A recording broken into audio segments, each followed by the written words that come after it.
Namaku Aulia. Usia baru menginjak 23 tahun. Aku hanya gadis sederhana dari keluarga pas-pasan. Bapak hanyalah buruh bangunan. Sedangkan ibu berjualan kesil-kasilan di rumah. Sehari-hari, hidup kami cukup, tapi jauh dari kata berlebihan. Sore itu, hidupku berubah drastis. Seorang pria datang bersama keluarganya. Usianya jauh di atasku, sekitar 40-an, dengan wajah tenang, namun berwibawa. Dari cerita orang, dia seorang duda kaya raya, memiliki usaha besar dan rumah megah di pusat kota. Ia datang bukan sekadar bertamu, melainkan melamarku. Aku serius, ingin menikah dengan Aulia, katanya dengan suara tegas namun lembut. Aku akan memberikan mahar 500 juta. Semuanya kontan. Mendengar itu, jantungku berdegup kencang. Lidahku keluh, tak tahu harus menjawab apa. Bagiku, jumlah sebesar itu bagaikan mimpi. Uang yang tak pernah bisa kubayangkan sebelumnya. Bapak dan ibu saling pandang. Wajah mereka berbinar. Aku bisa merasakan bagaimana tatapan mereka berubah antara terkejut, girang, dan penuh harapan. Pak, Bu, suaraku lirih. Aku belum siap menikah, apalagi dengan duda. Ibu segera menggenggam tanganku.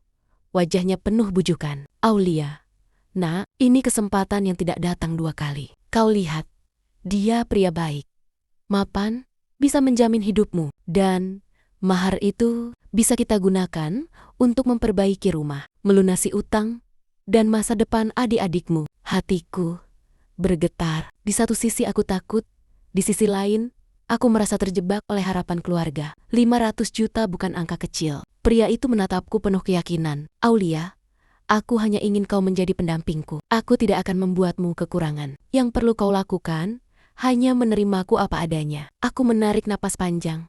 Dadaku sesak. Dalam hati, aku berbisik lirih. Ya Allah, apakah ini takdirku? Menikah demi uang? Hari itu, tanpa sadar, aku melangkah ke jalan yang kelak mengubah seluruh hidupku. Sejak lamaran itu, pikiranku tidak pernah tenang. Setiap malam aku terjaga, membayangkan wajah pria itu seorang duda, berusia jauh di atasku, dengan segala kekayaannya. Sementara aku, gadis polos yang belum pernah mengenal cinta sejati. Di ruang tamu, keluarga besar berkumpul. Suasananya hangat, tapi pembicaraan yang muncul membuat dadaku makin sesak. Aulia, suara bapak pelan namun tegas. Jangan terlalu lama berpikir. Lihat kondisi kita. Utang di warung belum terbayar, rumah bocor, dan biaya sekolah adik-adikmu masih menunggak. Kalau kau menerima lamarannya, semua bisa selesai dalam sekejap. Aku hanya menunduk, tanganku gemetar. Hatiku ingin berteriak, tapi suaraku terperangkap di kerongkongan. Ibu ikut bicara, dengan nada lembut, tapi penuh tekanan. Sayang, dengarkan kata ibu. Mahar 500 juta itu bukan main-main, bukan hanya untuk kita, tapi juga untuk masa depanmu. Kau akan tinggal di rumah besar. Hidup terjamin. Tak perlu susah payah lagi. Bukankah itu yang diimpikan banyak gadis? Aku menggigit bibir. Air mataku hampir jatuh. Tapi Bu, dia jauh lebih tua dariku. Aku takut. Aku tidak mengenalnya. Ibu meraih pundakku, menatapku dalam-dalam. Rasa cinta bisa tumbuh, nak. Yang penting kau akan hidup berkecukupan. Ingat, banyak gadis seumuranmu yang rela menukar apapun demi hidup mewah. Jangan bodoh menolak rezeki yang Allah sudah dekatkan. Suasana semakin berat. Kakakku yang sulung ikut menimpali dengan nada bercampur kesal dan realistis. Aulia, jangan egois. Pikirkan keluarga ini. Kesempatan seperti ini tidak akan datang lagi. Apa kau mau melihat bapak terus kerja keras sampai sakit? Mau lihat ibu terus berhutang demi kita? Kau punya kesempatan emas. Jangan disia-siakan. Aku tercekat. Kata-kata itu menusuk hatiku, seolah aku hanyalah jalan keluar untuk penderitaan keluarga. Malam itu, aku menangis diam-diam di kamar, bantal basah oleh air mata. Aku merasa sendirian, terjebak antara keinginan pribadi dan beban keluarga. Ya Allah, aku berdoa dengan suara bergetar. Jika ini jalan yang kau takdirkan untukku, kuatkanlah aku. Tapi jika ini hanya jebakan dunia, tunjukkanlah aku jalan keluarnya. Namun esok paginya, keputusan itu seakan sudah digariskan. Keluargaku bulat mendesakku, dan perlahan aku mulai menyerah pada takdir yang terasa pahit. Hari itu, akhirnya, tiba. Aku duduk di depan cermin besar, dengan gaun pengantin putih yang menjuntai panjang. Wajahku dipoles sempurna oleh perias, senyum tipis dipaksa menghiasi bibirku. Namun di balik riasan tebal itu, hatiku bergetar hebat. Di luar rumah, musik dangdut campur modern bergema. Tenda besar berdiri di halaman, dipenuhi kursi dan bunga segar. Para tamu berdatangan dengan pakaian rapi. Sebagian berbisik-bisik, sebagian kagum melihat betapa megahnya pesta yang tak pernah kubayangkan sebelumnya. Aulia, kamu cantik sekali, Nak. Ibu masuk ke kamar. Matanya berkaca-kaca. Aku hanya tersenyum kaku, menahan perasaan asing yang menyiksa. Tak lama, aku digiring menuju pelaminan. Semua mata tertuju padaku, dan di sampingku berdiri pria itu, suamiku. Dengan jas hitam mengkilap, wajah tenang, senyum terkontrol. Tatapannya penuh keyakinan, seakan ia sudah memegang seluruh kendali atas hidupku. Selamat, Aulia. Kau sekarang istri orang kaya, bisik salah satu tanteku sambil tersenyum lebar, seolah ikut bangga. Aku hanya menunduk. Senyumku palsu. Di dalam hati, aku merasa seperti boneka pengantin yang dipajang di panggung mewah. Prosesi akad nikah berlangsung hikmat. Suara saksi, penghulu, dan doa-doa terdengar jelas. Saat ijab kabul terucap dengan lancar, seluruh ruangan bersorak sah. Aku menutup mata sejenak. Hatiku kecut dengan satu kata. Nasibku benar-benar berubah. Mahar 500 juta resmi berpindah ke tanganku, atau lebih tepatnya ke tangan keluarga. Pesta pun dimulai. Para tamu makan, tertawa, berfoto. Aku dan suamiku duduk di pelaminan, tersenyum pada setiap tamu yang datang memberi selamat. Tapi jauh di dalam hatiku, aku justru merasa semakin hampa. Apakah ini yang disebut bahagia? Batinku lirih. Saat malam semakin larut dan pesta berakhir, aku dibawa menuju rumah megah miliknya. Rumah yang kini katanya juga rumahku. Dari luar tampak bagai istana, tapi langkahku terasa berat karena aku tahu malam itu bukan sekadar malam pengantin, melainkan awal dari sesuatu yang menakutkan. Rumah megah itu terasa asing bagiku. Dinding tinggi, lantai marmer berkilau, lampu gantung kristal yang berkilauan. Semua orang mungkin akan menyebutnya istana, tapi bagiku justru terasa seperti penjara. Aku melangkah pelan, masih dengan gaun pengantin yang berat. Di belakangku, suamiku berjalan tenang. Gerakannya begitu pasti, penuh wibawa, seolah ia raja di singgasananya sendiri. Mulai malam ini, rumah ini milikmu juga, ucapnya sambil tersenyum tipis. Aku hanya mengangguk kaku. Iya, Pak. Ia tertawa kecil, tapi tawanya membuat bulu kudukku meremang. Jangan panggil aku Pak. Aku ini suamimu, Aulia. Panggil saja Mas atau Abang. Aku mencoba tersenyum, tapi bibirku keluh. Tatapannya menembus mataku. Bukan tatapan biasa, melainkan tatapan yang membuatku merasa telanjang meski masih berlapis gaun. Ada sesuatu yang misterius, sesuatu yang membuat dadaku sesak. Di ruang keluarga, kami duduk berdua. Suasana hening, hanya terdengar detak jam dinding. Ia memandangiku tanpa henti, seolah sedang menilai setiap inci tubuhku. Aulia, katanya lirih, kau tahu kenapa aku memilihmu? Aku menggeleng pelan, tak berani menatap langsung. Ia tersenyum lagi, kali ini lebih lebar. Karena aku yakin kau masih suci, bersih, dan akan jadi istri yang bisa menemaniku sepenuhnya. Aku sudah lama menunggu malam seperti ini. Jantungku berdegup tak karuan. Kata-katanya membuat tubuhku gemetar. Aku menunduk, mencoba menyembunyikan kegugupan. Tapi aku bisa merasakan matanya yang tajam terus mengawasi, seperti singa menunggu mangsa. Aku hanya bisa meremas jari-jariku, hati kecilku berdoa lirih. Ya Allah, Allah, kuatkan aku. Aku takut. Aku benar-benar takut. Malam semakin larut. Pelayan menyingkir. Rumah megah itu kini hanya menyisakan kami berdua. Dan aku tahu, sebentar lagi aku akan menghadapi kenyataan yang jauh lebih berat dari sekadar pesta dan sorak-sorai. Pukul 11 malam, rumah besar itu semakin hening. Udara terasa dingin menusuk tulang, tapi keringat dingin justru mengalir di pelipisku. Aku duduk di tepi ranjang berukuran king size. Tubuhku kaku, tanganku gemetar, meremas ujung selimut. Suamiku masuk dengan langkah perlahan. Pintu kamar ditutup rapat. Suara kunci diputar, membuat jantungku serasa jatuh ke perut. Kini tak ada jalan keluar. Hanya ada aku dan dia, Aulia. Suaranya berat tapi penuh gairah. Ia melepaskan jasnya, lalu menatapku dengan mata yang berkilat. Aku menunduk, berusaha tenang. Iya, Mas, jawabku lirih. Ia mendekat, duduk di sampingku, dan meraih tanganku. Sentuhannya membuat tubuhku semakin kaku. Malam ini, malam kita. Aku sudah menunggu lama untuk momen ini. Aku hanya diam. Nafasku terasa sesak, tapi tiba-tiba ia berkata dengan nada yang membuat darahku serasa berhenti mengalir. Aku ingin 7 kali malam ini. Kepalaku spontan menoleh. Mataku melebar tak percaya. 7 kali, Mas? Suaraku bergetar, hampir tercekik. Ia menatapku serius, tanpa senyum. Iya, aku sudah membayar mahar yang besar. Aku ingin kau melayaniku seutuhnya malam ini. Kau harus sanggup. Tubuhku langsung gemetar. Air mataku menetes tanpa bisa kutahan. Aku menunduk.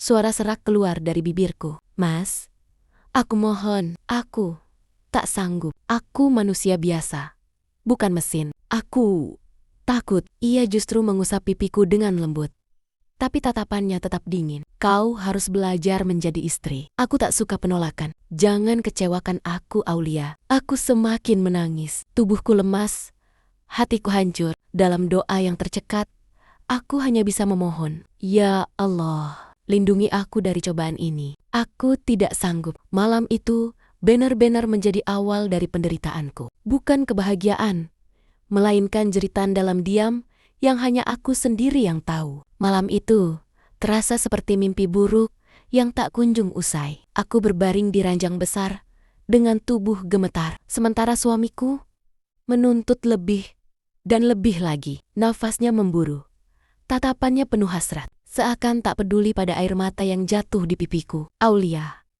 jangan lemah begitu. Kau istriku sekarang, katanya dengan nada memaksa. Aku menggigit bibir, menahan jeritan yang ingin keluar. Aku ingin menolak, ingin berteriak, tapi lidahku keluh. Setiap kali mencoba berkata tidak, suaraku hilang ditelan isak tangis. Tubuhku lelah, nafasku tersengal, tapi ia tetap meminta. 7 kali itu bukan lagi permintaan, tapi perintah. Dan aku tak punya pilihan selain mencoba bertahan. Dalam hati, aku berteriak sekuat tenaga, Ya Allah, aku tidak sanggup. Tolong aku, Ya Rob, jangan biarkan aku hancur seperti ini. Tapi jeritan itu hanya bergema di dalam dada. Dari luar, aku hanya terlihat seperti boneka yang menuruti setiap gerakannya. Setiap kali ia mendekat, tubuhku kaku, jiwaku meronta. Aku merasa bukan lagi manusia, melainkan barang yang dibeli dengan harga mahal. 500 juta itulah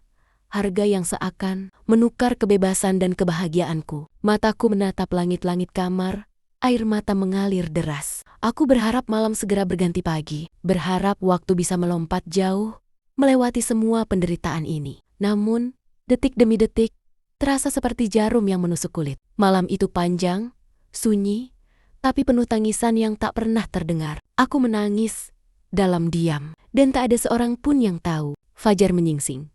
Sinar matahari masuk dari celah tirai tebal kamar itu. Aku terbangun dengan tubuh remuk redam. Setiap persendian terasa sakit, seolah aku baru saja dilewati kereta. Aku mencoba bangun, tapi tubuhku begitu lemah. Kepalaku pusing, pandanganku buram, bibirku kering. Seluruh tenagaku seperti disedot habis malam tadi. Di sampingku, suamiku tidur nyenyak, bernafas teratur.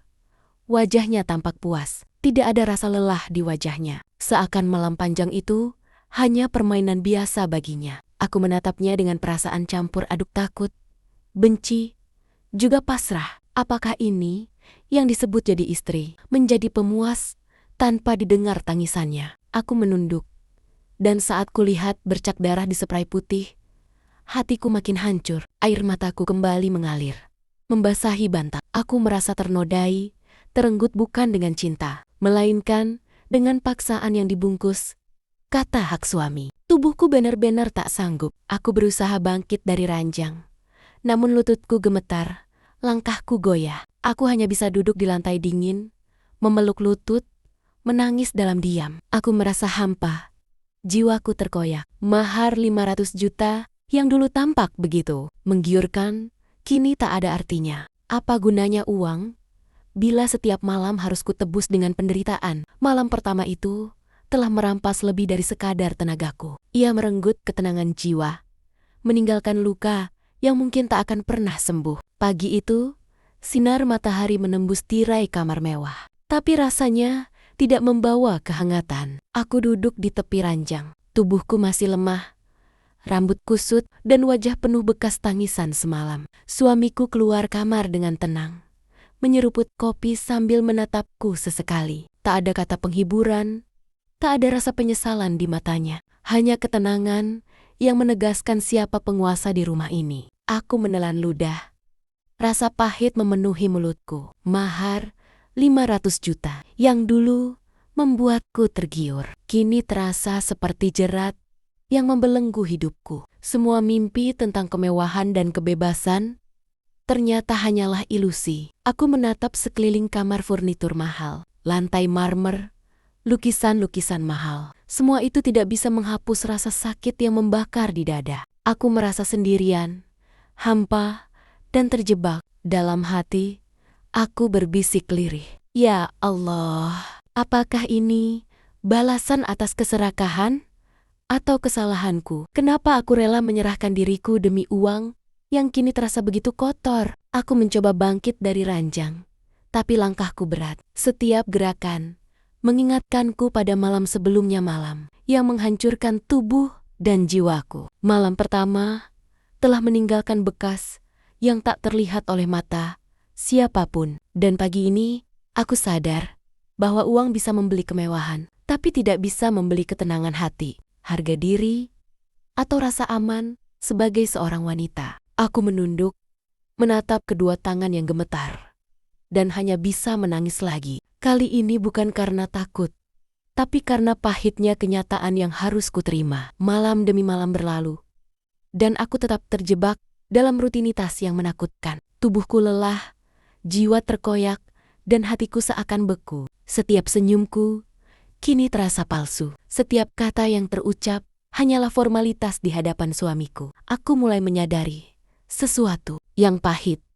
Uang betapapun banyaknya tidak bisa membeli kebahagiaan. Mahar 500 juta yang dulu membuatku tergiur, kini terasa kosong. Bahkan menjebak dalam keheningan kamar megah itu, aku menatap wajahku di cermin. Gadis polos yang dulu penuh mimpi, kini hanya bayangan. Aku tersadar, aku telah menukar kebahagiaan, kehormatan, dan rasa aman dengan janji kemewahan. Ya Allah, mengapa aku terlalu cepat tergiur dunia? Bisikku lirih. Aku menutup mata, merasakan air mata menetes lagi. Tapi kali ini berbeda, bukan tangisan takut, melainkan penyesalan. Aku sadar, cinta sejati dan rasa dihargai tidak bisa dibeli. Tidak ada kemewahan, tidak ada harta yang bisa menggantikan rasa aman dan kebahagiaan yang tulus. Dan aku telah terlambat menyadarinya. Mahar 500 juta mungkin mengubah hidup keluargaku secara materi, tapi aku sendiri